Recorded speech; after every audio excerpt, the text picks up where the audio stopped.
अस्सलाम वालेकुम स्टूडेंट, क्या हाल है आप लोगों के। अच्छा स्टूडेंट, आज हम मैथ्स की एक्सरसाइज सॉल्व करेंगे 18.2।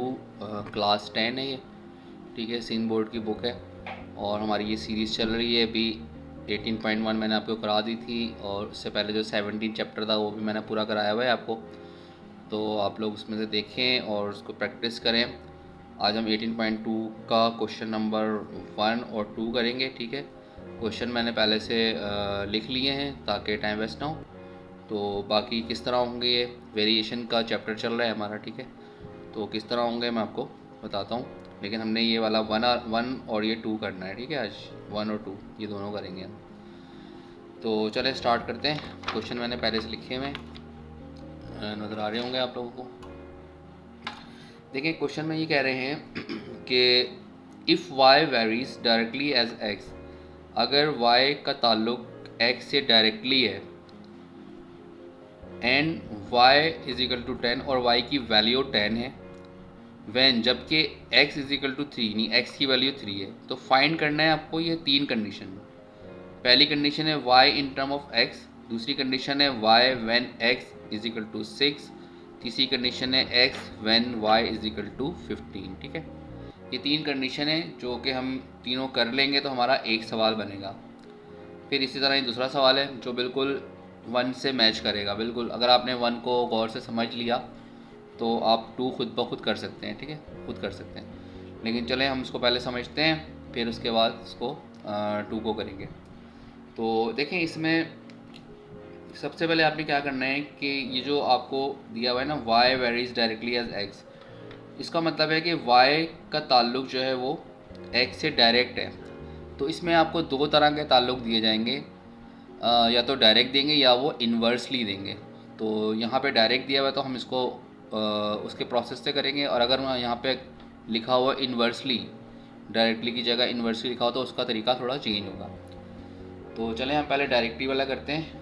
तो इसमें सबसे पहले आपने क्या करना है कि ये जो y और x है इससे आपने k की वैल्यू निकालनी है, k कांस्टेंट। तो चलें हम सॉल्व करते हैं। अभी देखिए ये सवाल जो है, इससे पहले मैं आपको यहाँ पे करके बता देता हूँ कि सबसे पहले हमें क्या करना है कि लिखना है कि y, ठीक है, डायरेक्टली प्रोपोर्शनल है किसके, x के, ठीक है। ये समझ लें, ये पहले करना है। इन सवालों को सॉल्व करने से ये चीज़ पहले करनी है। तो y इज़ इक्वल टू ये इन्वर्स, ये जो डायरेक्टली का जो ये वेरिएशन का जो सिंबल है, यानी कि प्रोपोर्शन का जो निशान है, इसको हम ख़त्म करेंगे और इसकी जगह हम k कांस्टेंट लिख देंगे और ये वाला x भी ऐसे ही आ जाएगा। यानी ये डायरेक्टली प्रोपोर्शन का जो साइन था इसको आपने ख़त्म करना है और उसकी जगह आपने k लिखना है और उससे पहले आपने इज इक्वल टू लिखना है। y ऐसे रहेगा और x ऐसे रहेगा, ठीक है। अब हमारे पास ये देखें y इज इक्वल टू के एक्स हो गया, तो हम k की वैल्यू जब इससे निकालेंगे तो k की वैल्यू निकलेगी हमारी y upon x is equal to k, ठीक है। यानी इस k की वैल्यू हमारे पास क्या आ गई, y अपॉन एक्स, वाई के नीचे ये x चला जाएगा, ठीक है, क्योंकि x यहाँ मल्टीप्लाई हो रहा है, वहाँ जाके डिवाइड हो जाएगा। तो k की हमारे पास फाइनल वैल्यू आ गई y is equal to x. इसको हम इक्वेशन 1 का नाम दे दें, ठीक है। उसके बाद हमने इसमें वैल्यू लगानी है। तो इसमें हमारे हमारे पास वैल्यू देखें, y की वैल्यू दी हुई है, इन्होंने क्या दी हुई है, y की वैल्यू दी हुई है इन्होंने 10, ये देखें सवाल में दी हुई है, और x की वैल्यू दी हुई है इन्होंने 3। तो y की जगह हम लगा देंगे 10 और x की जगह हम लगा देंगे x की जगह हम लगा देंगे 3, ठीक है। तो k की वैल्यू हमारे पास क्या आ गई, 10/3। सबसे पहले हमने k की वैल्यू ही निकालनी होगी, ठीक है। हर सवाल में आपने k की वैल्यू पहले निकालेंगे, उसके बाद ही आगे जाके सवाल सॉल्व होगा। अब आते हैं हम अपनी कंडीशन की तरफ, ठीक है। पहली कंडीशन है y in term of x। तो अब इस इक्वेशन से मैं यहाँ लिख रहा हूँ, देखिए, फ्रॉम इक्वेशन 1। अब ये जो इक्वेशन बनी है ना 1 वाली, इसको मैं यहाँ लिखूँगा पहले। फ्रॉम इक्वेशन 1 क्या बन रही थी, k is equal to y upon x. अब इससे हमें y की वैल्यू निकालनी है। इस इक्वेशन से हमें इस टर्म की वैल्यू निकालनी है। क्या लिखे हुआ है, उन्होंने लिखा हुआ है y in term of x। तो अब हम इसको y की वैल्यू कैसे निकालेंगे, y की वैल्यू हमारे पास निकल के आएगी k x is equal to y, ठीक है। यानी कि ये x जो है वो k से मल्टीप्लाई होगा तो ये y यहाँ अकेला रह जाएगा, तो y की वैल्यू आ जाएगी के एक्स। तो यहाँ पे आप इसको सीक्वेंस में लिख लें, y इज इक्वल टू के एक्स। अब ये जो के की वैल्यू थी हमने जो यहाँ निकाली थी, वो के की जगह आप लगा देंगे। तो के की जगह आपने लगा देना है 10/3, ठीक है, और ये वाला एक्स ऐसे आ जाएगा। ये पहला वाला जवाब तो आपका आ गया। ये क्या कंडीशन बन गई, y in term of x, तो y की वैल्यू आ गई x के साथ, ठीक है, और k की वैल्यू हमने k की जगह k की वैल्यू लगा दी थी वाली, ठीक है। अब आ जाए आप दूसरी कंडीशन में। दूसरी कंडीशन में ये कह रहे हैं y मालूम करना है हमें, जबकि हमें x की वैल्यू दी हुई है। यहाँ पे हमें x की वैल्यू नहीं दी हुई थी पहली कंडीशन में, लेकिन दूसरी कंडीशन में हमें x की वैल्यू दी हुई है। तो हम यही वाली वैल्यू लेंगे, कौन सी, ये वाली इक्वेशन वाली वैल्यू ले लेंगे, y इज इक्वल टू के एक्स वाली, डायरेक्ट ले लें, या आप अगर चाहें तो निकाल लें दोबारा। मैं दोबारा निकालूंगा तो ये इस तरह ही निकलेगी, y की वैल्यू, हमें y की वैल्यू निकालनी है। y की वैल्यू के एक्स आ रही थी, तो यहाँ पे भी y की वैल्यू के एक्स ही ले लेंगे, y इज इक्वल टू के एक्स हमने, ठीक है, के एक्स ले लिया। y हमने ऐसे लिखा, k की वैल्यू हमारे पास पता थी, हमारे पास क्या थी, k की वैल्यू 10/3, तो हमने 10/3 लिख ली। और x की वैल्यू यहाँ पे गिवन है, देखें इस सवाल में, इस कंडीशन में x की वैल्यू गिवन है 6, तो हम x की जगह लिख देंगे 6, ठीक है, ब्रैकेट में करके। उसके बाद आपने इसको कैंसिल कर लेना है, 3 1 3, 3 2 6, और 10 2 कितना हो जाएगा, ये 10 2 हो जाएगा 20, तो ये y की वैल्यू हो गई 20, ये आपका सेकेंड आंसर आ गया, ठीक है। अब आ जाए कंडीशन नंबर 3 पे। कंडीशन नंबर 3 में हमें x की वैल्यू मालूम करनी है, जबकि y की दी हुई है।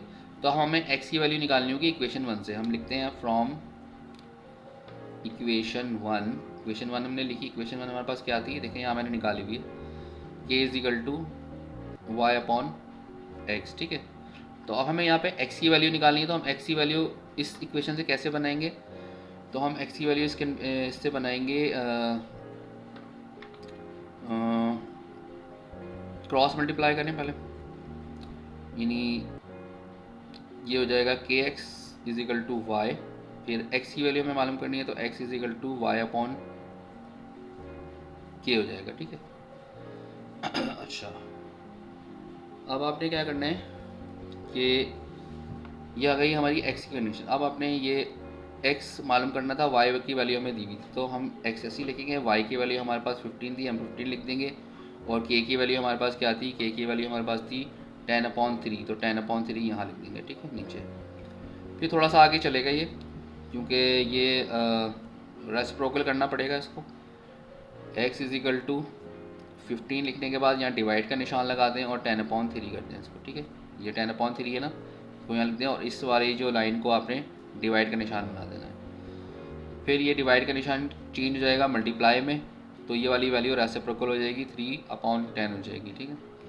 उसके बाद आपने इसको कैंसिल कर देना है 5 के टेबल से, 5 2 10, 5 3 15, और 3 3 9, 9/2। ये आपकी तीसरी कंडीशन का आंसर आ गया 9/2। कैंसिल नहीं हो रहा इसलिए हमने ऐसे छोड़ देना। तो ये तीनों कंडीशन हमारी हो गई, लेकिन उससे पहले हमें ये करना पड़ेगा, ये सॉल्व करना पड़ेगा, ठीक है, हर सवाल में। तो उम्मीद है आपको ये सवाल समझ में आया होगा। अब देखें इसी का बिल्कुल D2 कॉपी जो है ये सवाल है, यानी इसको आप समझ लें कि इसकी ज़ीरोक्स कॉपी कह लें, बिल्कुल बस वैल्यू चेंज है, बाकी करना सब कुछ ही है, ठीक है। चलें अब इसको करते हैं। देखिए इसमें क्या हुआ है कि v डायरेक्टली प्रोपोर्शनल है t के, और v की वैल्यू 15 है, t की वैल्यू 24 है। उसमें भी सेम था कि इसमें लिख दिया था, इस वाले सवाल में देखें ये लिखा हुआ है y varies directly as x, तो यहाँ पे उन्होंने वर्ड में नहीं लिखा बल्कि नोटेशन में लिख दिया है y directly proportional to the x to the t, ठीक है। तो पहले हमने वही करना है कि k की वैल्यू निकालनी है वाली, उसके बाद हम कंडीशन लेंगे। ये कंडीशन हमें दी हुई है नीचे, हम कंडीशन निकालेंगे। पहले हम निकालते हैं k की वैल्यू, यहाँ पे निकाल लेते हैं, ठीक है। तो क्या था, v डायरेक्टली प्रोपोर्शनल है t के, तो v is equal to k constant t हो जाएगा, ठीक है।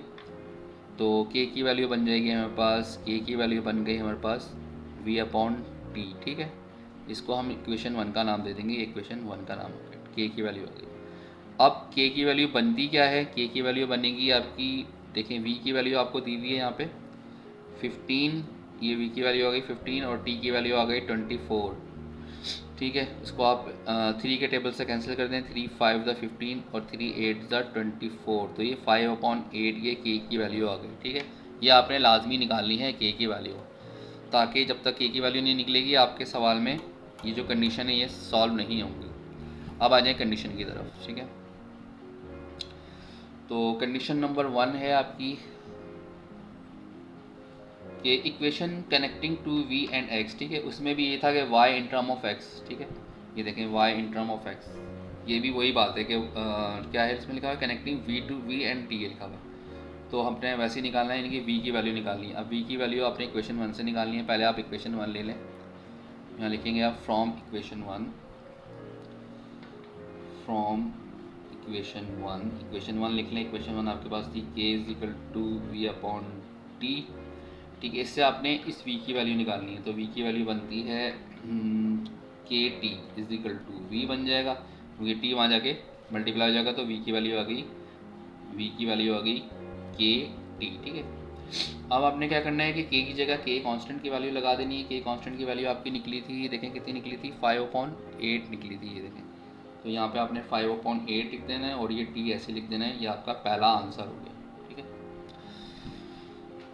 ठीक है, अब आ जाए आप सेकंड कंडीशन में आपको v की वैल्यू निकालनी है और t की वैल्यू गिवन है, ठीक है। इसमें t की वैल्यू नहीं दी हुई थी, तो हमने t को वैसे ही लिखा हुआ है, देखें।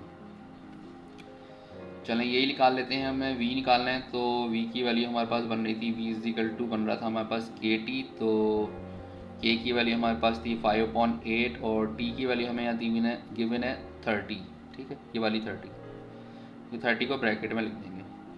फिर आप इन दोनों को कैंसिल कर लें, 2 के टेबल से कैंसिल हो रहे हैं, 2 4 8 और 2 15 30 और 15 5 कितना हो गया, 15 5 हो गए 75/4, ये आपका सेकंड का आंसर हो गया, ठीक है, सेकंड कंडीशन का। अब आ जाए थर्ड कंडीशन हमारे पास क्या थी कि इसमें हमें टी मालूम करना था और वी हमें दिया हुआ था, तो टी हमें निकालना पड़ेगा। टी की वैल्यू हम इक्वेशन 1 से निकालेंगे, यहाँ लिखेंगे हम फ्रॉम इक्वेशन 1, ठीक है। अच्छा, यहाँ हमने नहीं निकाली थी क्योंकि हमें वही वाली v मालूम करना था, इसमें भी v मालूम करना था, इसमें भी v मालूम करना था, तो हमने ये वाली v की यहाँ से उठा ली थी, ठीक है। लेकिन यहाँ हम निकालेंगे क्योंकि यहाँ पे हमें t मालूम करना है।